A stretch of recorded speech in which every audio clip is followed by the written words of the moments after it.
इसलिए सीता जी को खाने दौड़ी। ये वाल्मीकि रामायण में कथा है। राक्षसी थी, सीता जी को मारने चली, ये लड़का फ्री हो जाएगा तो फिर हमसे विवाह करेगा। तो तब तक तो भगवान ने इशारा किया लक्ष्मण जी को, अपने अंगुली से ऐसे इशारा किया, नाक पर, कान पर। लक्ष्मण जी समझ गए भगवान के साथी हैं, भाई हैं, तो भगवान की इच्छा को समझ गए। तुरंत तलवार खींच करके उसकी नाक कान काट दी। जो कुछ भी हुआ, नाक कान काटा गया शूर्पणखा का। ये भगवान राम की कथा है। त्रेता युग में सब समय तो फैला ही होगा, द्वापर के अंत तक भी ये कथा ज्यों का त्यों प्रसिद्ध। तब तो गोपियां चर्चा कर रही हैं। इतने दीर्घ काल तक भगवान की कथाएं चलती रहती थी। स्त्रियों तक को पता है कि भगवान राम ये लीला किए। आजकल के बोका लोगों को संदेह होता है, राम समुद्र बांधे थे कि नहीं बांधे थे, अब जा करके नापेंगे देखेंगे। ये सब दुष्ट हैं, राक्षस। ये रावण के ही समाज के लोग हैं जो इस तरह से राम पर संदेह करते हैं। ये कलयुग है, कलयुग में कुछ भी असंभव नहीं है। उस समय गोपियों को ये बात सब मालूम थी, भगवान राम के बारे में पूरा जानती थी, कथाएं मालूम थी। गोपियां कभी कभी अनुकूल भी बोलती थी कि कृष्ण से रामचंद्र जी बहुत अच्छे स्वभाव के थे। इनके बारे में झूठ बोलना, कपट करना गोपियों को छोड़ करके चले गए। तो उस समय गोपियां कहती हैं, एक पद है इसमें, हम हरिशो भलो सुपति सीता को, सूरदास जी लिखे। इसका पहला लाइन है कि हरिशो भलो सुपति सीता को। हरि से, श्री कृष्ण से सीता जी के पति बहुत अच्छे थे, बहुत अच्छे स्वभाव के थे। अभी कह रहे हैं कि वो उस जन्म में भी बिल्कुल गायब थे, कठोर थे, निर्दय थे। कभी किसी समय ये कही हैं कि हरिशो भलो सुपति सीता को। श्री कृष्ण से, श्री कृष्ण की अपेक्षा सीता के पति अच्छे स्वभाव के थे। केवल इसलिए कह रही हैं कि वे स्त्री से प्रेम करते हैं। सीता जी चोरी चली गई तो पुल बना दिए, सेतु बनाए, कहाँ आप इतना प्रयास किए। हरिशो भलो सुपति सीता को, हरिशो भलो सुपति सीता को, बन बन खोजत फिरे बंधु संग, बन बन खोजत फिरे बंधु संग, बन बन खोजत फिरे बंधु संग, बन बन खोजत फिरे बंधु संग, कियो सिंधु बीता को, सिंधु बीता। सिंधु को, समुद्र को बीता भर कर दे। बीता इतने बड़ा होता है, इसका मतलब बहुत छोटा किए, पुल बनाए, सेतु बनाए। बन बन खोजत फिरे बंधु संग, बन बन खोजत कियो सिंधु बीता को,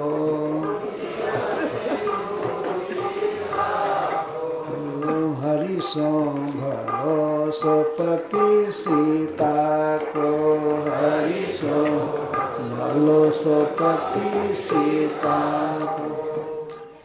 कोई गायक गा सकते हैं तो गाइए, मैं इसका अर्थ कर लेता हूँ, इसके बाद गाएंगे। जब सीता जी चोरी चली गई तो श्री रामचंद्र वन वन में खोज रहे थे, इतना प्रेम था। और ये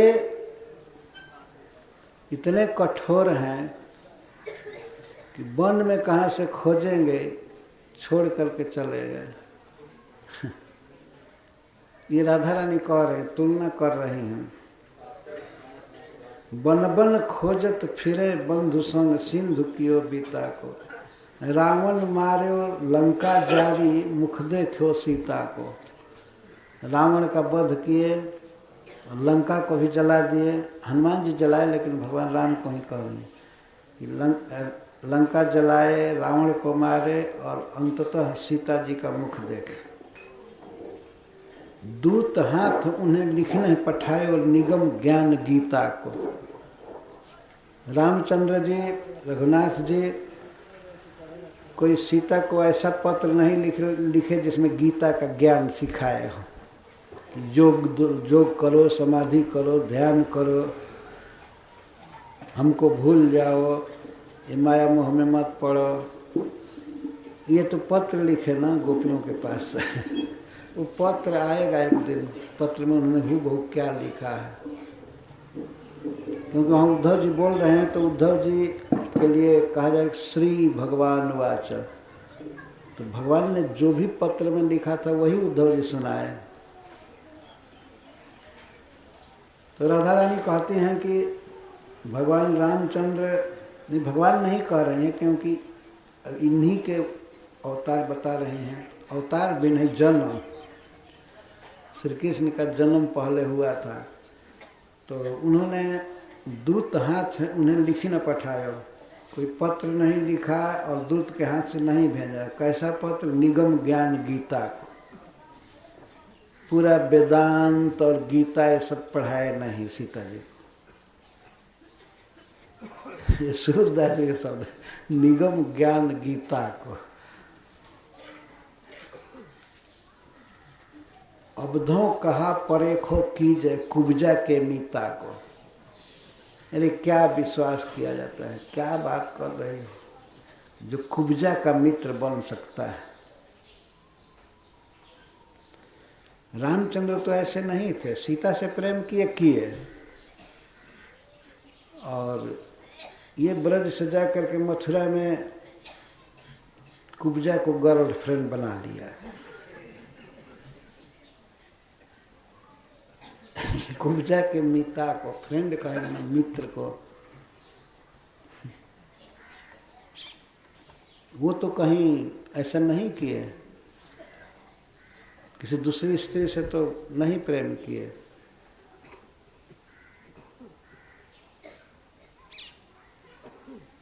लेकिन मथुरा में जाकर कुब्जा के मित्र हो गए। जैसे चढ़त सबय सुध भूली ज्यों पीता चीता को। कोई मदिरा खूब तगड़ा पी लेता है तो क्या वो चेत करता है? भूल जाता है। जैसे चढ़त सबय सुध भूली ज्यों पीता चीता। किन्हीं कृपा जोग लिखी पठयो निरखु पत्र रीता को। बहुत कृपा किए तो पत्र लिखे। अरे पत्र रखो, बस संतुष्ट हो जाओ। सखियाँ आपस में कहते हैं किन्हीं कृपा जोग लिखी पठयो। पढ़ो, इसमें क्या किए हैं कि अब आँखों को बंद करके आसन सिद्ध करो और हृदय में मेरा ध्यान करो। कहाँ पहले बांसुरी बजा करके मिलते थे, तो अब लिख रहे हैं कि अब बाहर से दिखाई नहीं पड़ेंगे, आएंगे नहीं, अब ध्यान करो। पढ़ो पढ़ो, क्या निरखु पत्र रीता को। ताको उनके उसके पत्र को जरा पढ़ो। सूरदास प्रेम कह जाने। सूरदास जी कहते हैं गोपियों के भाव में, गोपियाँ कहती हैं सूरदास जी के शब्दों में, अरे वो क्या प्रेम जानेगा, क्या प्रेम निभाएगा। घर घर में माखन चाटने वाला, चुराने वाला, वो प्रेम क्या करेगा। सूरदास प्रेम कह जाने लोभी नवनीता को। नवनीत का लोभी, थोड़े से नवनीत के लिए जो घर घर चोरी करता था। और हम लोग कहती थी कि थोड़ा सा नाच दिखाओ तो बस नाच चालू करता था। छछिया भरी छाछ पर। छछिया कहते हैं जो छाछ देने के लिए छोटा बर्तन होता है, जिसे ग्वाली ने नाप नाप करके देती हैं, मतलब पा भर का पाव भर छाछ के लिए जो नाचता था, भीख मांगता था, यहाँ तक कि चोरी करता था, वो क्या प्रेम निभाएगा। अच्छा थे रामचंद्र। यह नहीं है कि रामचंद्र से प्रेम करने के लिए बात कहती हैं, ये प्रेम तो इनका कृष्ण से ही है, लेकिन कभी याद आ गए तो इस तरह से बोलती हैं। ठीक है, कौन गाएंगे? आप गाएंगे? ठीक है, गाएंगे।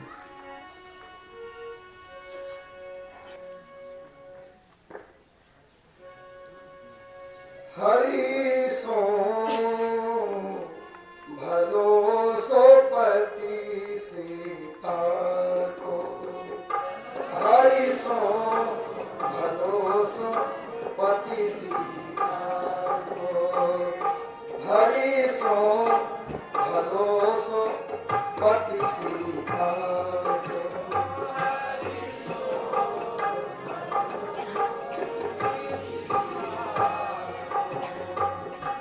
बन बन खोजत फिरे बंधु संग, बन बन खोजत कियो सिंधु बीता को, कियो सिंधु बीता को, हरि सो भलो सो पति सीता को, हरि सो भलो सो पति सीता को, हरि सो भलो सो पति सीता को।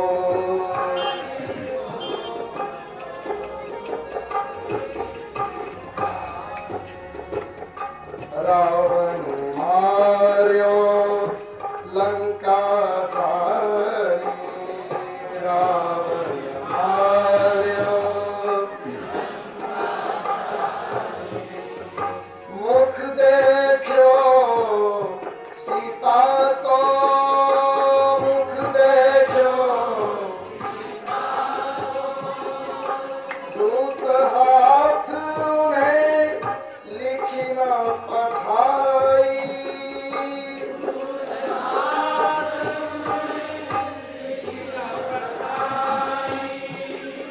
निगम ज्ञान गीता को, निगम ज्ञान हरि सो भलो सो पति सीता को,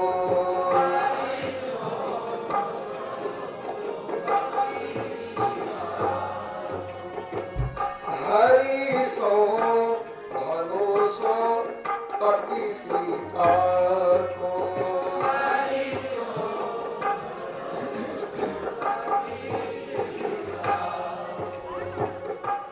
अब धो कहा परे खो कीजे, अब धो कहा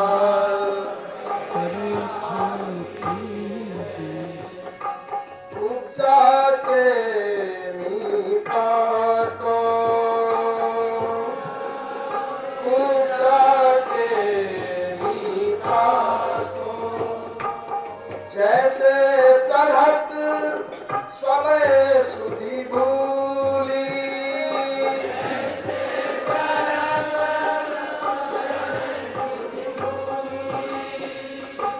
जैसे चढ़त सबे सुधि भूली,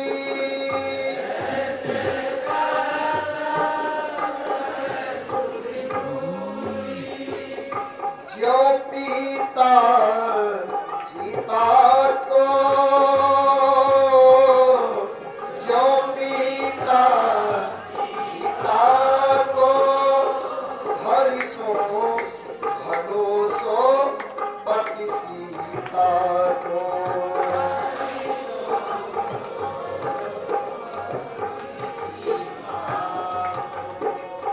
हरि सो भलो सो पति सीता को, हरि सो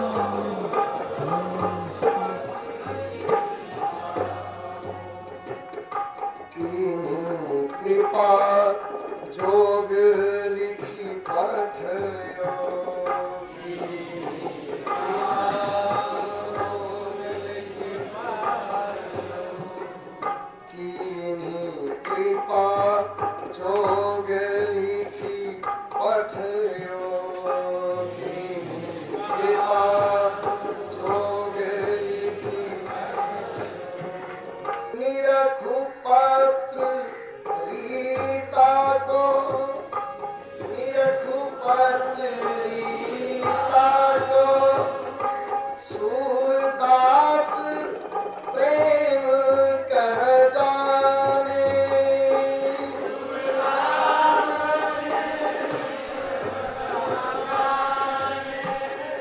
सूरदास प्रेम कह जाने।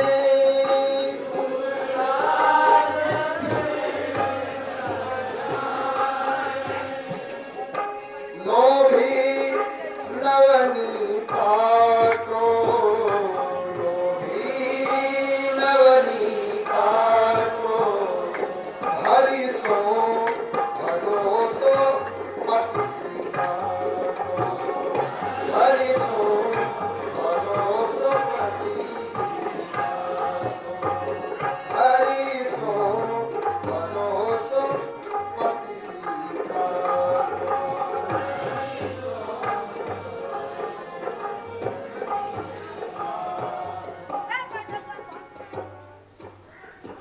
ये जो श्लोक पढ़ा गया, मृगयुर्य कपिंद्रम विव्यधे लुब्धधर्मा, ये कौन जल्प है? अवजल्प। मृगयुर्य कपिंद्रम विव्यधे, व्याध की तरह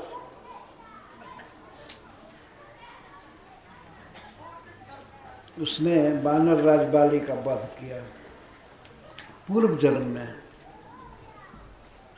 और बल्कि भी है अलग से अलुब्ध धर्मा। अलुब्ध धर्मा का अर्थ यह है कि बेचारा बहेलिया वध करता है किसी जीव का, तो वो तो अपनी जीविका चलाने के लिए उसके मांस को लेकर के बेचता है, और वो भी बानर का मांस नहीं बेचता है। बानर का मांस कोई खरीदेगा ही नहीं, है ना। पक्का मांसाहारी भी जो होंगे वे बानर का मांस नहीं खाएं। बानर का मांस लगभग आदमी का मांस होता है।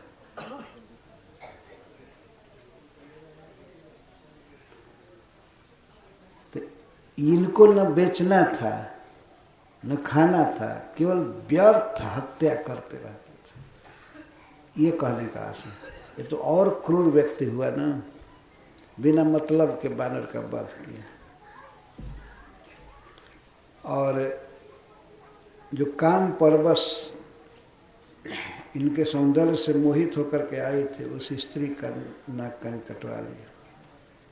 और इससे भी पहले, हे भ्रमर, ये तो क्षत्रिय जब थे तब ये काम किए। इससे भी पहले जो हाई पोजीशन पर थे, ब्राह्मण में जन्म लिए थे, उस समय जबकि ब्राह्मण का धर्म है शांति, दया, सत्य, लेकिन उस जन्म में इतना छल किए बलि महाराज से।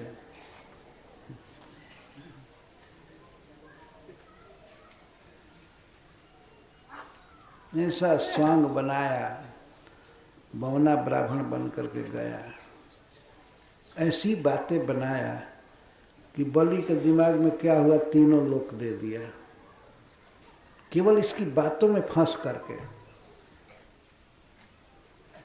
जन्म जन्म का ये बुरा संस्कार कृष्ण का है। एक तो भीख मांगना, और दूसरा झूठ बोल करके, छल कपट से।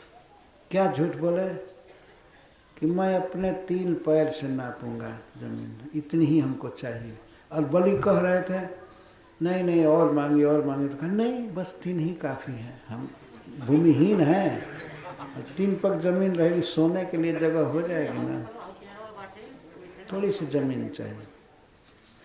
अपना छोटा सा पैर दिखाया, और नापना हुआ तो 1 पग से पूरा स्वर्ग, 1 से पाताल, और तीसरे के लिए जगह नहीं मिली। ये छल कपट है कि नहीं? इस तरह से राधा रानी कह रही है। पौर्णमासी जी ने सब बताया है कृष्ण इससे भी पहले क्षत्रिय में जन्म लिए थे और क्षत्रिय से भी पहले ब्राह्मण में जन्म लिए थे, कश्यप जी के यहाँ, माता अदिति के गर्भ से। और इतना धोखा देने की प्रवृत्ति, इतना छल कपट। तो ठीक है, ले तो लिया ही, बलि ने दे दिया सब कुछ, तीनों लोक दे दिया, अपना देह भी दे दिया, इसके बाद बंधवा करके गिरा दिया। गरुण जी को भगवान ने कहा कि इसको बांध दो, तो गरुण जी बांध दिए, भगवान के आज्ञा पालक। बलि महाराज को मुसुक चढ़ा करके बांध दिया गया। इसके बाद भगवान बोले, तुम 3 पग भूमि देने के लिए कहा था, तो 1 पग से मैंने पाताल तक नाप लिया, दूसरे से स्वर्ग तक, ब्रह्मलोक तक, तीसरे पैर के लिए जमीन कहाँ है? झूठा कहीं, तुम अपने वचन को पूरा नहीं कर पाए, इसलिए तुम्हें नीचे जाना पड़ेगा। तो बलि महाराज घबराए नहीं, बहुत प्रसन्न थे। उन्होंने कहा कि ठीक है, आप 1 पग से स्वर्ग तक नापे, 1 पग से पाताल तक, और आपका शरीर इतना बड़ा हुआ कि पूरा आकाश भर गया, पर मैं अपने वचन को झूठा नहीं होने दूंगा। मेरे पास जो मेरा था आपने ले लिया, अब मुझको भी ले लीजिए, तीसरा पैर मेरे सिर पर रखिए, मेरे शरीर को ले लीजिए, मतलब मुझे अपना दास बना लीजिए। तो भगवान उसी तरह से कहे, ठीक है चलो। और उन्होंने तीसरा के बेरिया बलि जी देना सिर रोपी, तीसरे पैर के लिए बलि महाराज ने अपना सिर अर्पण किया और भगवान अपने चरण कमल को उनके सिर पर रखे। तो सब कुछ ले लिया, आत्मसमर्पण किया बलि महाराज ने। ये भगवान की बहुत सुंदर लीला है। तो इसको राधा रानी अब उल्टा ले रही कि बलि इतने सज्जन थे, दान दिए, लेकिन दान ले करके ये नमक हराम कृष्ण बांध दिया उनको। दान देने वाले, तीनों लोगों का दान दिया और ऐसे व्यक्ति को बंधवा दिया और गिरा दिया नीचे, सुतल लोक। सुतल लोक नीचे है, तो नीचे मतलब स्वर्ग से बहुत नीचे। स्वर्ग में राज्य था बलि महाराज का, पूरा भूमंडल था, तीनों त्रिलोकी था, लेकिन इस तरह से किया। तो जो ब्राह्मण होकर के ऐसा क्रूर कर्म करता है, क्षत्रिय होकर के चलो क्रूर कर्म किया तो क्षत्रियों का ऐसा स्वभाव होता है, लेकिन वो भी गलत कर रहे हैं। कोई बानर को मारना, स्त्री के नाक कान काटना, ये तो बहुत बड़ी भारी निर्दयता है। तो सखी ये भ्रमर, ये स्वभाव पहले का ही है। जब कृष्ण ब्राह्मण में जन्म लिए थे तो यहाँ ये काम किए, बामन बने। पौर्णमासी जी से इन्होंने सुना है कि कृष्ण ही बामन के रूप में, ब्राह्मण के रूप में जन्म लिए थे। केशव धृत बामन रूप जय जगदीश हरे। जयदेव जी ने लिखा है, उसका पहला लाइन क्या है? छलयस विक्रमणे बलिमद्भुत बामन, पदनख नीर जनित जन पावन, केशव धृत बामन रूप जय जगदीश। ये सब प्रसिद्ध बात है, संपूर्ण ब्रह्मांड में सबको पता है कि श्री कृष्ण ने वामन अवतार लिया था, श्री कृष्ण ने राम अवतार लिया था। ये श्री कृष्ण, जयदेव जी कहते हैं केशव धृत राम शरीर, केशव धृत हलधर रूप, केशव धृत। केशव मतलब श्री कृष्ण, श्री कृष्ण ने सब अवतार लिया था। कितनी प्रसिद्ध बात है। आज के आदमी को कहा जाए कि भगवान श्री कृष्ण वामन रूप में पृथ्वी को नापे थे। तो कुछ लोग कहें तो भगवान विष्णु अवतार लिए थे ना। विष्णु भी भगवान श्री कृष्ण के एक अंश हैं।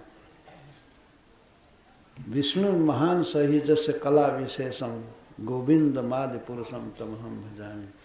ब्रह्मा जी कहते हैं कि भगवान विष्णु भी जिनके कला विशेष है उनको मैं प्रणाम करता हूँ। रामादि मूर्ति रामादि मूर्ति और राम आदि भगवत स्वरूपों में भी इन्हीं श्री राम की कला है, श्री कृष्ण की कला है। मैं इस बात की तरफ ध्यान आकर्षित करना चाहता हूँ कि भगवान श्री कृष्ण को सब लोग जानते थे कि ये भगवान है, सभी लोग, किसी को अविदित बात नहीं थी। जब इस पृथ्वी पर प्रकट थे उसी समय उनकी भगवत्ता प्रकट थी, उनका अद्भुत सौंदर्य और अद्भुत ज्ञान। आज जितने भी ज्ञानी हुए हैं या इसके पहले जितने ज्ञानी है, शंकराचार्य आदि सब, ये भगवान कृष्ण के चेला हैं सभी। महात्मा गांधी, विनोबा जी, अरविंद, राधा कृष्णन और इस समय के भी जितने लोग हैं गीता पर ही बोलते हैं, गीता से अपनी बात का प्रमाण देते हैं कि गीता में भगवान ने ये कहा है। तो श्री कृष्ण सबके गुरु हैं, कृष्णम वंदे जगत गुरु।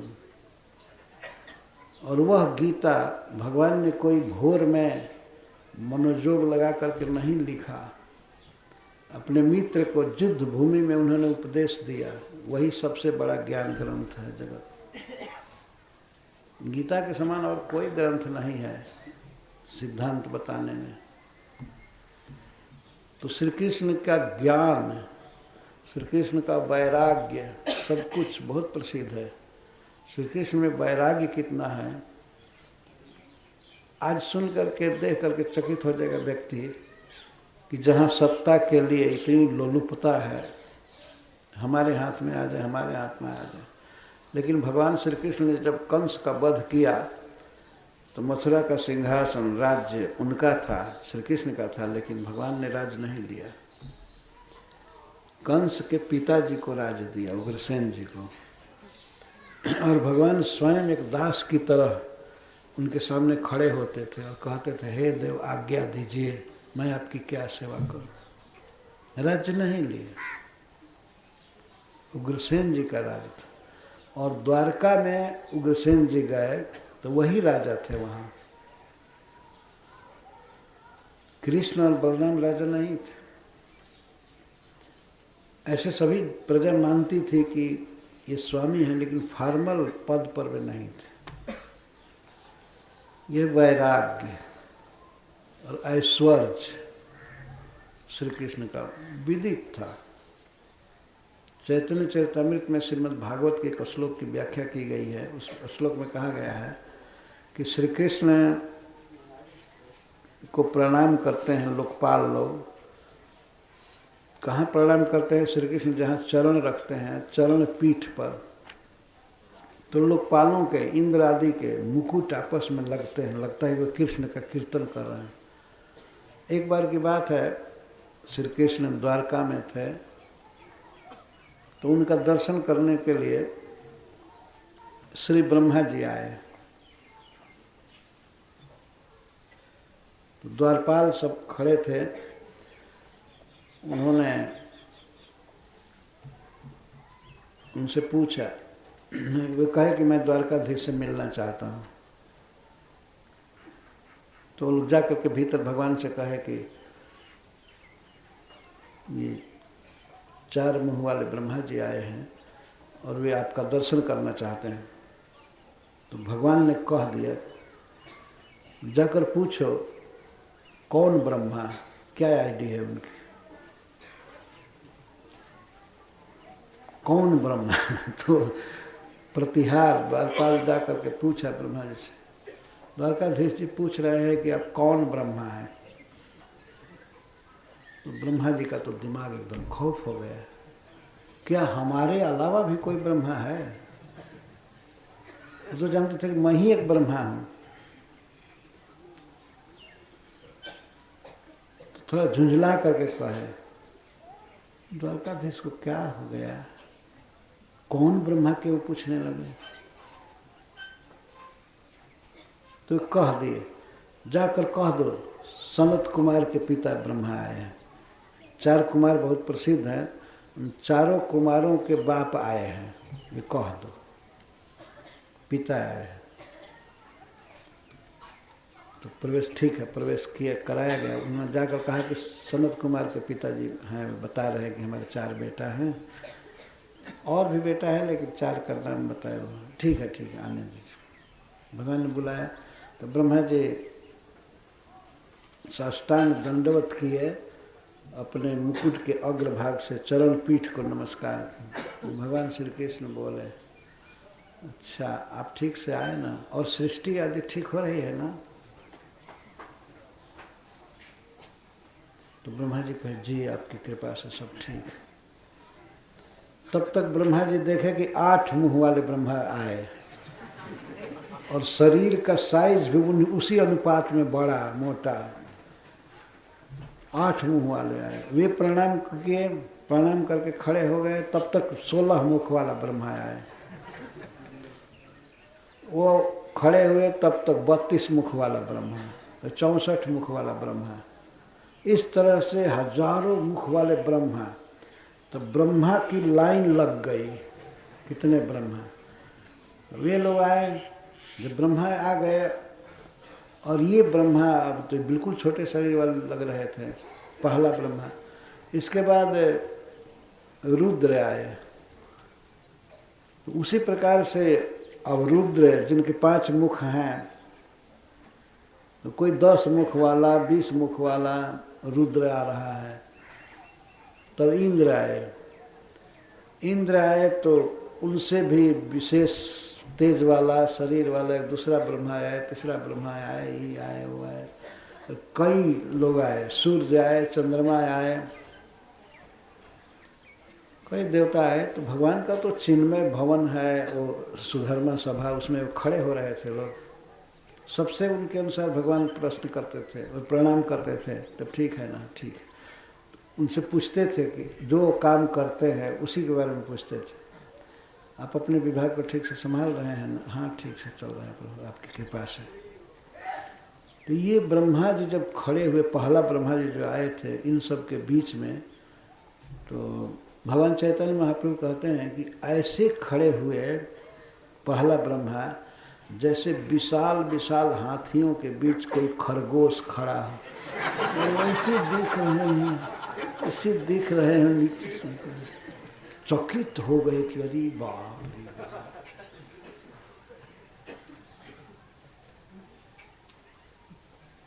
हस्तीगण बीच जैसे शशक संकित, शशक में खरगोश को कहा, चकित हो गए कृष्ण का ऐश्वर्य देखकर, वैभव देखकर।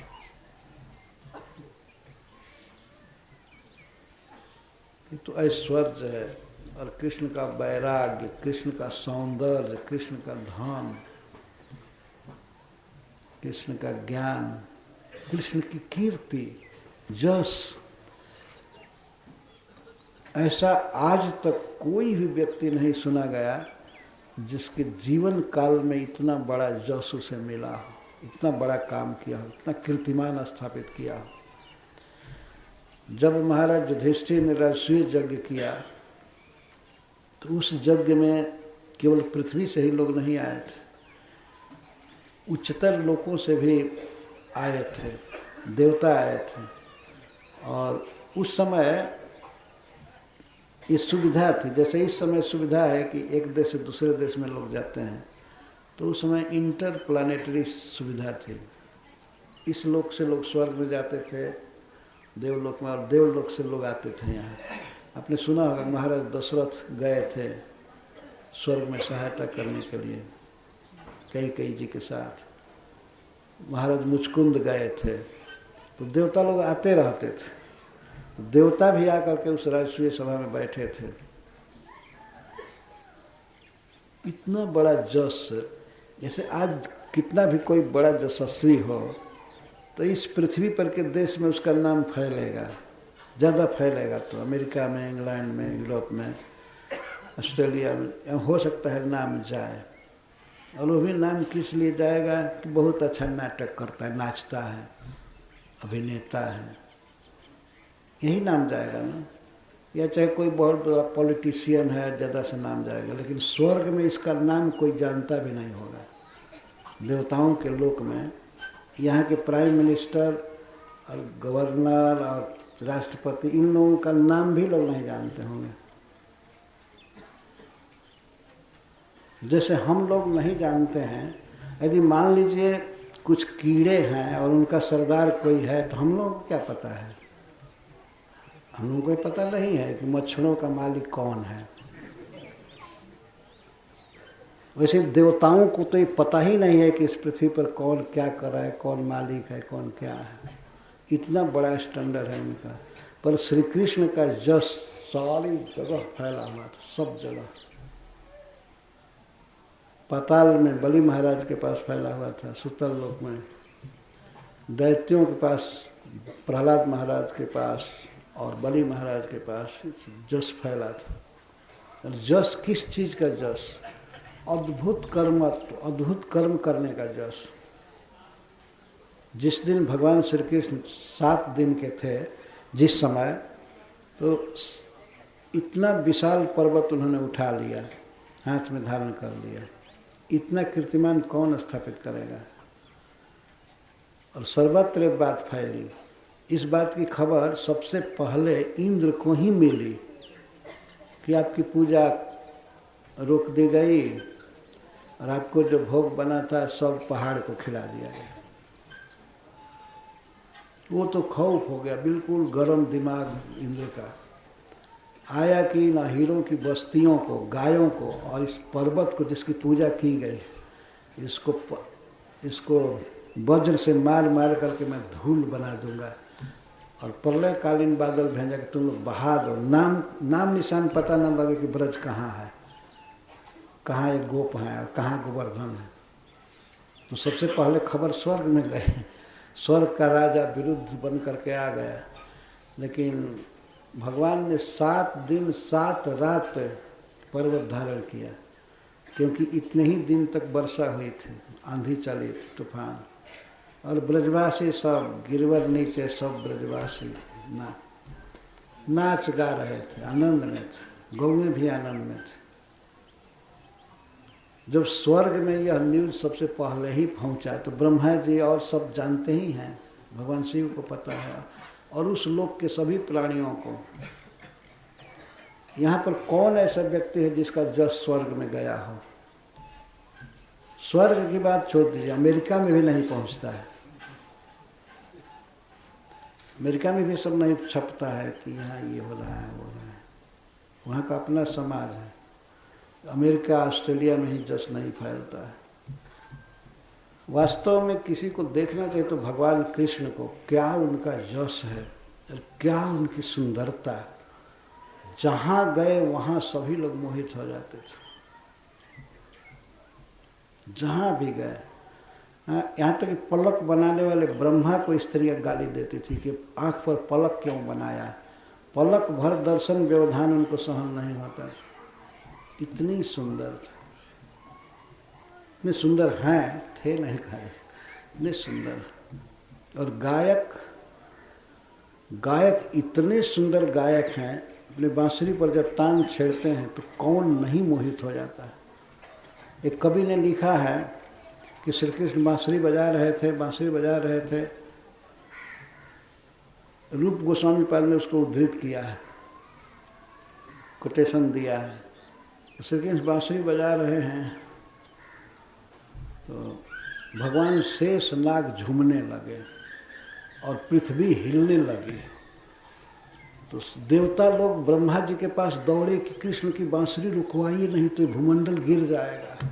तो शेष नाग मस्ती में हो रहे हैं पूरा।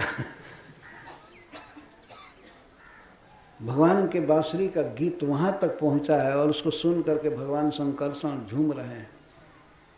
तो मस्तक से फण से कहीं भूमंडल गिरा तो सब चौपट हो जाएगी, दुनिया नष्ट हो जाएगी। इसीलिए ब्रह्मा जी से कहा गया, दौड़ दौड़ कर जा रहे हैं देवता लोग की कृष्ण की बंसी वादन लीला को रुकवाइए, तो बहुत भारी अनिष्ट हो जाएगा। ऐसे गिरा नहीं भूमंडल, बहुत संभाल करके झूम रहे थे। तो ये केवल कविता मात्र नहीं है। और श्री गोपियाँ कहती हैं कि श्री कृष्ण आप बांसुरी बजाइए सब समय, आपको मना नहीं है, लेकिन भोजन पकाते समय मत बजाइए। क्यों? कि भोजन बनाते समय सूखी लकड़ियों में रस चूने लगता है और आग बुझ जाती है, हम लोग फूंकते फूंकते लाल आँखें वाले हो जाती हैं, आँखें लाल हो जाती हैं। इसलिए भोजन बनाते समय मत बजाइए, और समय में बजाइए कोई बात नहीं। मुरहर रंधन समय माँ कुरु मुरली रवम मधुरम। रंधन समय ये सब भगवान की लीलाएं हैं। यह है, आज भी है भगवान के